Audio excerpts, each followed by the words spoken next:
반갑습니다. 다시 오후에 보니 반갑습니다.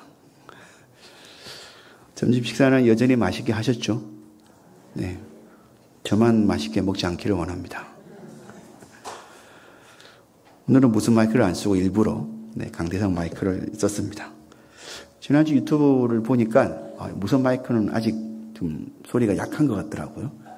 강대상 마이크로 하니까 소리가 제대로 좀 잘 나가는 것 같아서 오늘 일부러 그냥 불편합니다. 이렇게 무선 마이크를 써야 좀 편한데 그 말씀을 읽을 때 좀 느끼신 게 없나요? 예수님께서 이 말씀을 하실 때 어떻게 하셨을까? 네, 저도 이렇게 들풀을 이야기할 때 국가구좌 탁 스나들으면서 이 꽃을 보라. 솔로몬의 영광보다 이 꽃이 더 은혜가 있다. 이렇게 말을 해야 될 것 같은데 마이크 앞에서 딱 이렇게 묶여서 말하니까 조금 경직되는 것 같기도 하고 무슨 마이크를 쓰면 원고를 다 외워야 된다는 부담 느끼긴 하지만 어쨌든 좀 편하게 다가가면서 할 수도 있는 것 같기도 하고 좋은 것 같습니다. 오늘 말씀을 전체 다 볼 수 있는 건 아닙니다. 오늘은 첫 번째 시간으로 보물을 하늘에 쌓아두라는 제목으로 좀 나누어서 볼 수 있도록 하겠습니다. 주님께서 하늘에 보물을 쌓아두라고 말씀하셨죠. 하늘에 보물을 쌓아두라. 왜냐하면 땅에 보물을 쌓아두면 도둑이 몰래 들어와서 그 보물을 훔쳐가기 때문이죠. 도둑 맞아본 적 있으세요? 집에 도둑 맞아본 적 있으세요? 있으시네요. 그러시구나. 몸이 어찌까해. 네. 없을 줄 알고 여쭤본 건데. 있으면 안 되는데. 오메. 많이 잊어버리셨어요? 네. 아직 중요한 말씀 하고 있는 게 아니라 줄 걸 필요 없는데요. 도둑 맞으시고 어떤 생각 드세요? 이거 더 잘 숨겨야지. 더 좋은 도어락을 설치하거나 방범창에 위상이 없는지 또 살피고. 네. 저희 집도 저희가 도둑 맞은 건 아니지만 저희 집에도 몇 번 도둑이 있습니다. 흔히 그런 말이 있지 않습니까? 몇 번 당하고 나니 10경찰이 한 도둑 못 막는다고 훔치고자 하면 어떻게 막을 수 있겠습니까? 그렇더라고요. 어쨌든 도둑 맞지 않으려고 더 은밀한 곳에 아니면 아예 다른 곳에 숨겨두기도 하고 그렇게 할 것 같습니다. 도둑 맞는다라고 하는 거죠. 어떻게 도둑 맞습니까? 은밀하게 오기 때문에. 도둑은 은밀하게 오는 거죠. 네. 그래서 이제 틈을 노려서 몰래 들어오려고 하는 거죠. 누가요? 악한 것들이. 영적인 도적들이 성도들의 틈을 보면서 은밀하게 들어오려고 합니다. 하나님은 이 모든 것을 또한 은밀히 보십니다. 하나님께서 은밀히 보시네요. 우리가 배웠지 않습니까? 너희가 구제할 때에 오른손이 하는 것을 왼손이 모르게 하라. 너희가 구제한 사실에 대해서 너희가 잊어버리라. 그러면 은밀히 보시는 하나님께서 너희를 갚으시리라. 네, 그렇게 말씀하신 거 아니겠습니까? 하나님께서 은밀하게 보시는구나. 도적도 악한 원수도 우리를 은밀하게 살피고 있지만 하나님께서도 우리를 은밀하게 보고 계시는구나. 골방에 들어가서 기도하라 라고 하는 표현. 그것입니다. 그래서 보물을 하늘에 쌓아두라고 말씀하시는 것이 아닐까요? 원수가 도적이 올 수 없는 곳, 저 하늘에 보물을 쌓아두는 것이 어떻겠니? 그러나 보물을 땅에 있을 때에는 물질적인 거지만은 하늘에 쌓아두려면 물질적인 것을 하늘에 쌓아둘 수는 없죠. 없잖아요. 우리가 보물이라고 여긴 거를 하늘에 올릴 수가 있겠습니까? 할 수가 없는데요. 그거 바뀌어야 되겠죠. 때문에 하늘에 쌓아두려면은 물질적인 것이 아닌 것으로 바꾸어서 올려야 되겠죠. 그러므로 내가 누리려고 하는 영광이나 나만의 소유하려고 하는 기쁨이나 내 것이라고 주장하는 삶의 열매들을 하나님께로 돌리라는 것으로 우리가 의미를 해석할 수 있는 거죠. 내가 원하는 것을 하나님께 돌리는 것. 모든 영광이 하나님께 있으며 세상 모든 만물의 주인은 하나님이심을 인정하고 나의 헌신의 대가를 주님께 구하는 자세와 믿음이 바로 하늘의 보물을 쌓아두는 방법이라는 겁니다. 이 방법으로 보물을 쌓아두면 도둑의 해를 걱정할 필요가 없어지게 됩니다. 오늘 본문의 주제인 보물을 하늘에 쌓아두라는 메시지를 간략하게 정리를 해봤는데요. 그러면 좀 더 구체적으로 살펴보도록 하겠습니다. 오늘은 22절까지 내용만 가지고 나누겠습니다. 예전에 제가 그 비염 때문에 사무실에 이제 조그만 개인 책상 안에 놓을 수 있는 가습기를 사용한 적이 있습니다. 그래서 이제 병원 가니까 비염이 있으니까 그런 말도 하죠. 이게 살도 빼고 이야기는 안 하려고 했는데 하여튼 살도 빼고 우선 살을 빼고 이런 말씀을 하셨어요. 그런 다음에 당장에는 숨쉬기가 좀 어려우니 가습기를 책상에 둬서 그렇게 좀 숨쉬기가 수월할 수 있도록 하라고 이제 조언을 하셔가지고 그래서 이제 가습기를 하나 사서 책상에 두고 이제 사용했습니다. 그렇게 한 3년 정도를 이제 썼는데요. 언제부터인가 그 가습기 이제 바닥에 이제 물이 조금씩 한 방울씩 이제 떨어지길래 저렴한 제품이라 이제 한 3년 썼으니까 좀 고장 날 때가 되지 않았을까. 그래서 고치려고 하기보다는 이제 두꺼운 수건을 좀 받쳐놓고 그렇게 한 번씩 교체해 주는 식으로 이제 썼던 거죠. 그런데 한 날은 물방울이 되게 많이 나오는 거예요. 이제 뚝뚝뚝뚝 이런 식으로 이거 안 되겠는데 좀 고쳐야 되겠는데 그런 생각을 하다가 또 바쁘고 하니까 그 다음에 고쳐야지 이러고 있었던 거죠. 그러고 나서 얼마 있다가 한 청년이 사무실로 찾아오고 이제 이야기를 하는 거예요. 그때는 제가 전도사였으니까 전도사님 가습기에서 신내가 나는데요. 그러더라고요. 뭐라고? 냄새가 안 나는데? 제가 비염이니까. 아니, 가습기에서 냄새가 나요. 그래서 제가 가까이 대고 이렇게 냄새를 맡아봤죠. 어서 오십시오.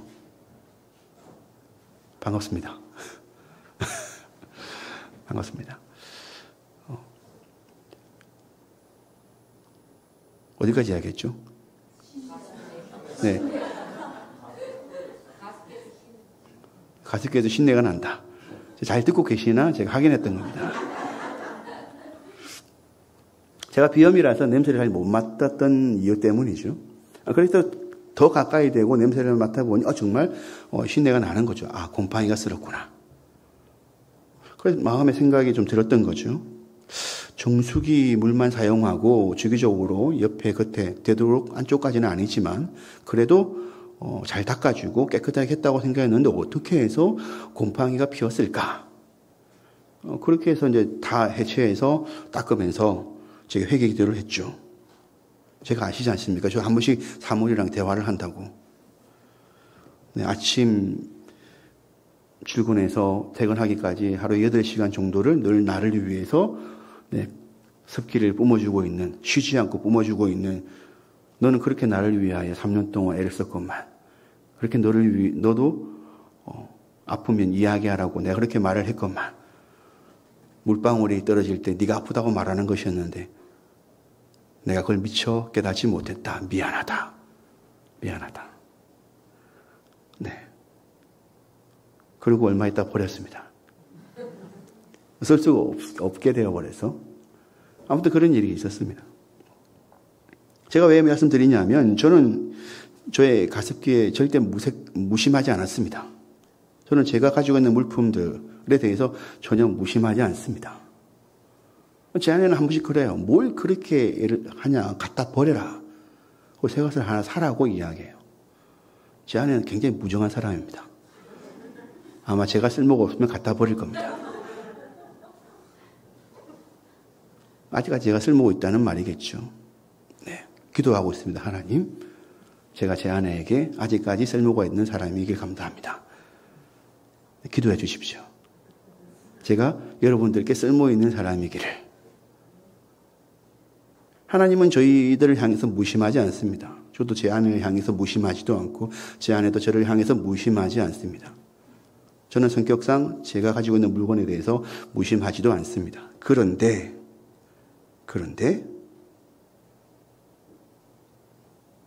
무심했다는 거죠. 보고 있었습니다. 문제가 뭔지를 알고 있었죠. 그리고 때가 되면 언제 어떻게 해야 되겠다라고 하는 생각도 했었습니다. 그런데 그것을 놓치는 거죠. 미루는 거죠. 그러다 보니 결국에는 사고가 날 때까지 가게 되는 겁니다. 좀과 동록, 도적의 형상도 이와 같다는 거죠. 일상 삶 속에서 늘 인식하고 살아갑니다. 그리고 문제도 인식합니다. 제 아내가 자기 이야기 하지 말라고 늘 이야기해요. 근데 오늘은 이야기해야 됩니다. 왜냐하면 제 아내가 늘 이야기하는 말이에요. 화장실 갔다 오면 눈에 뭐가 안 보여? 근데 곰팡이가 핀 게 보이는 거죠. 보이는 거죠. 그러면 나는 청소하는 사람이고 당신은 쓰는 사람이야. 뭐 그렇게 이야기를 해요. 그게 말이 뭡니까? 봤으면 좀 청소하고 나와야지. 그냥 나오면 어떡하냐. 이런 말인 거죠. 네, 제가 왜 못 보겠습니까? 씻고 나오면은 그런 것들이 눈에 보이기 마련이죠. 좀이 보이고 동록이 보인다는 겁니다. 계속 방치하게 되면 냄새가 나기 시작하고 비용을 들여서 고쳐야 될 수도 있다라고 하는 생각도 하게 되는 거죠. 그런데 왜 하지 않을까? 왜 하지 않을까? 제 아내는 왜 할 수 있는 걸까요? 바로 문제 인식의 수준이 차이가 나는 거죠. 제대로 살피지 않고 미루다 보면 좀과 동록과 도적은 내 눈을 속이고 어느새 내 소중한 것들을 해하고 훔쳐가게 되는 거죠. 심한 경우에는 타일이 썩어가서 떨어지기 시작하는 거죠. 이와 관련해서 본문 앞에 있는 18절 말씀을 함께 읽어볼까요? 말씀이 준비됐습니까? 네, 시작. 이는 금식하는 자로 사람에게 보이지 않고 은밀한 중에 계신 내 아버지께 보이게 하려 함이라. 은밀한 중에 보시는 내 아버지께서 갚으시리라. 네, 저희가 지난 시간까지 나누었던 것이 바로 구제와 기도를 남이 모르게 하고 골방에 들어가서 하라는 것이었죠. 모르고 은밀한 것은 하나님께서 알고 계시기 때문이다라고 말씀을 드렸고요. 그리고 이제 금식이라는 부분을 우리가 다루지는 않지만 그 금식도 은밀한 중에 보시는 여호와와 관련이 있는 거죠. 그러므로 이 세 가지 구제와 기도와 금식과 관련된 은밀함은 본문에 좀과 동록과 도적이 범하지 못하는 하늘과 상통한다는 거죠. 하나님께서 예수님께서 우리에게 구제 이야기를 하시고 골방의 기도를 이야기하시고 금식을 이야기하신 것은 하늘의 보물을 쌓아두는 것과 관련이 있다라고 하는 것이죠. 너희가 그렇게 하면 너희의 상급이 어디에 쌓인다? 하늘에 쌓인다라고 하는 것들을 언연중에 말씀하시는 겁니다. 그러면 본문 20절에 하늘과 연관이 있어져야 하는 것은 무엇일까요? 하늘에 뭐가 쌓이는 겁니까? 보물이 쌓이는 거죠. 그럼 보물이 어떤 겁니까? 세상에서 가장 귀한 보물은 어떤 것입니까? 생각해 보십시오. 세상에서 가장 귀한 보물이 뭐죠? 네. 입을 삐죽삐죽 하지 마시고요. 세상에서 가장 귀한 보물은 뭐죠? 뭐죠? 사람마다 틀리겠죠? 아니면 이렇게 질문해 볼까요? 지금 내게 가장 귀한 보물은 뭡니까? 지금 내게 가장 귀한 보물. 좀 더 시험에 들게 하겠습니다. 옆 사람을 보시면서 지금 당신에게 가장 귀한 보물은 뭡니까? 물어보세요. 대답 잘 하셔야 됩니다.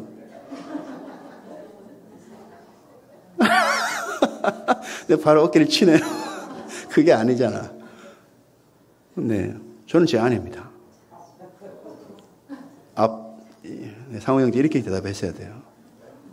그렇게 대답했어요? 장모님이라고 이야기했어요?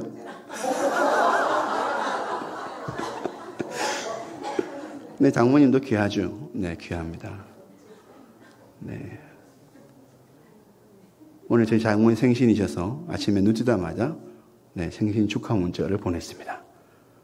1등을 하기 위해서.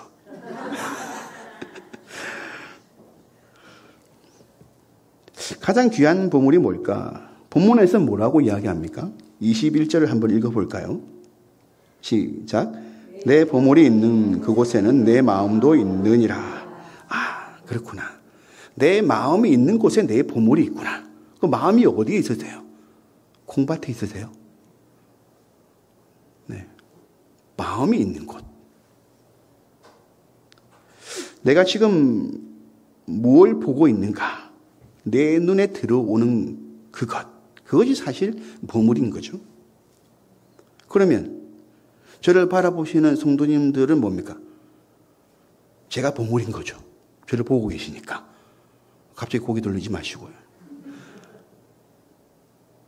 그러니까 저를 소중히 다뤄주셔야 돼요. 이러니 저러니 이렇게 함부로 말씀하지 마시고 아이고 보물 이렇게 해주셔야 됩니다.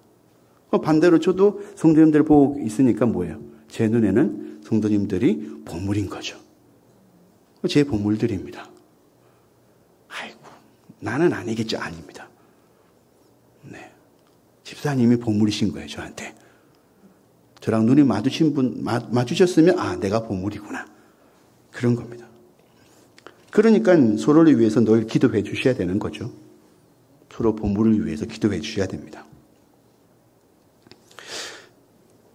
왜 우리를 위한 보물을 하늘에 쌓아두라고 계속 이야기할까요?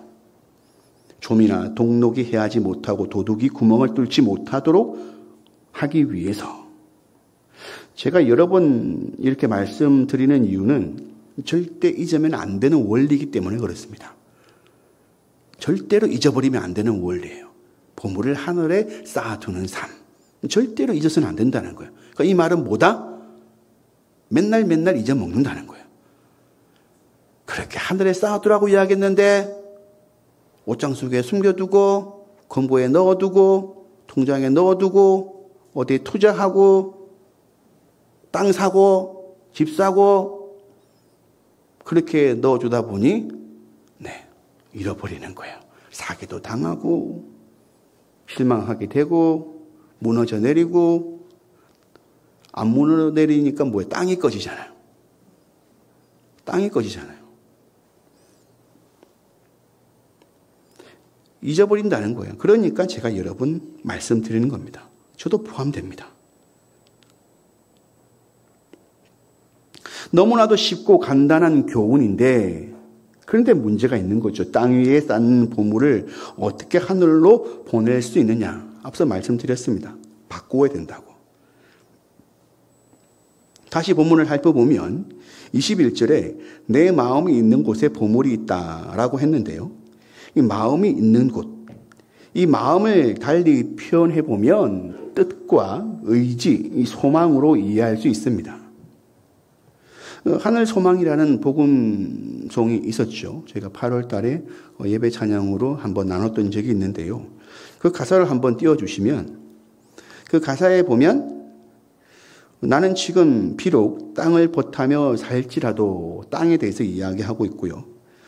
그리고 살고 있지만 내 주님 계신 눈물 없는 곳, 저 하늘에 숨겨둔 내 소망이 있다. 이런 표현들이 있습니다.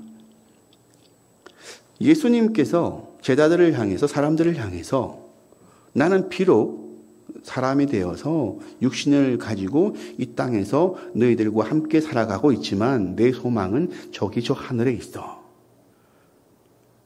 그래서 하나님의 뜻이 이루어지는 그 날까지 나는 절대로 너희들을 포기하지 않을 거야. 이렇게 말씀을 하시는 거죠. 1절이 그겁니다.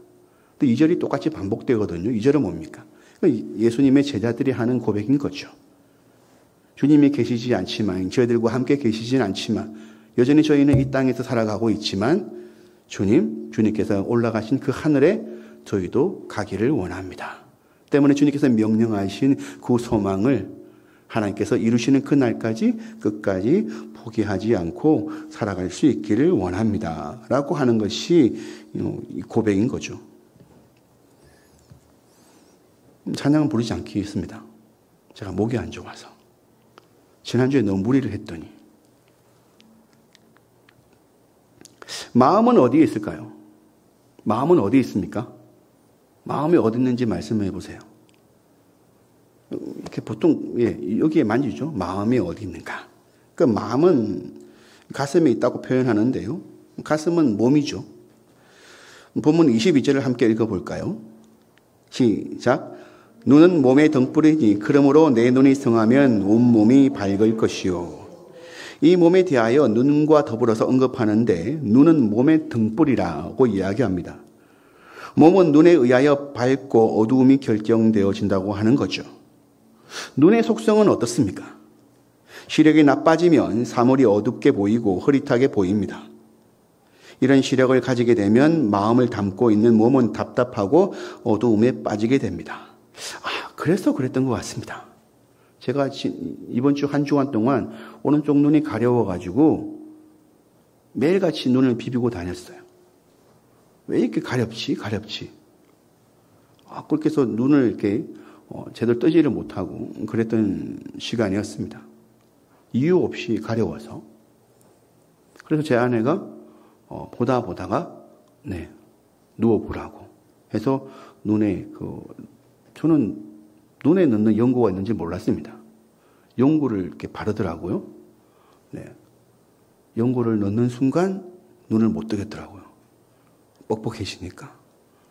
제 아내가 그러더라고요. 자. 그렇게 잤습니다. 눈이 흐려지게 되면 결국에는 몸이 답답해지게 되고 그 답답해진 몸 안에 있는 마음은 어두워질 수밖에 없는 거죠. 지금까지 땅에 쌓은 보물을 하늘에 어떻게 쌓을 수 있을까라고 계속 말씀을 드렸는데요. 또한 이제부터 얻으려고 하는 그것이 절대 좀과 동록으로부터 도둑질 당해서는 안 될 보물을 어떻게 안전하게 하늘에 보관할 수 있을지에 대해서 그 말씀드리겠습니다. 여러분, 나의 보물이 하늘에 있다고 가정해 보십시오. 나의 보물이 하늘에 있다. 그럼 그 말이 뭡니까? 내 마음도 하늘에 있는 거죠. 내 눈이 하늘을 보고 있는 거죠. 내 마음이 하늘에 있다는 말은 내 소망이 하늘에 있다는 말이 되는 거죠. 하늘의 소망을 두고 살아가는 사람은 하늘의 뜻을 추구하면서 살아갈 수밖에 없는 겁니다. 그러면 하늘의 뜻은 무엇일까요? 다시 여기로 돌아왔습니다. 제가 늘 말씀드리는 것. 하나님의 뜻이 아니겠습니까? 하나님의 뜻. 하나님의 뜻은 예수 그리스도의 삶으로 이 땅에서 드러납니다. 예수 그리스도의 삶을 무엇으로 정의할 수 있을까요? 저는 희생의 사랑이라고 표현하고 싶습니다. 이것을 좀 더 구체적으로 표현하면 하나님 사랑, 이웃 사랑이라고 말할 수 있는 거죠. 말씀을 맺겠습니다. 내 마음을 하늘에 두는 방법, 다시 말해서 내 보물을 하늘에 쌓는 방법은 하나님을 사랑하고 이웃을 사랑하는 것입니다. 하나님을 사랑한다는 것은 캐리그마, 코이노니아를 실천하는 것입니다. 캐리그마는 말씀에 관하여 충실한 것이지요. 예배, 기도, 찬양, 복음 전파를 말하는 것입니다. 코이노니아는 무엇입니까? 교제죠. 우리의 교제, 식탁 교제, 예배 후에 이야기하고 나누는 교제. 찬양 가운데 함께 영적으로 소통하면서 하나님께 찬양을 올리는 것도 교제가 되겠습니다. 그리고 이웃을 사랑한다는 것은 또 다른 코이노니아, 넓어진 확장되어진 코이노니아입니다. 디아코니아를 실천하는 것이죠. 이웃 사랑의 코이노니아라고 하는 것은 이웃과 가까워지는 것을 말하는 겁니다. 이웃을 알아가는 것.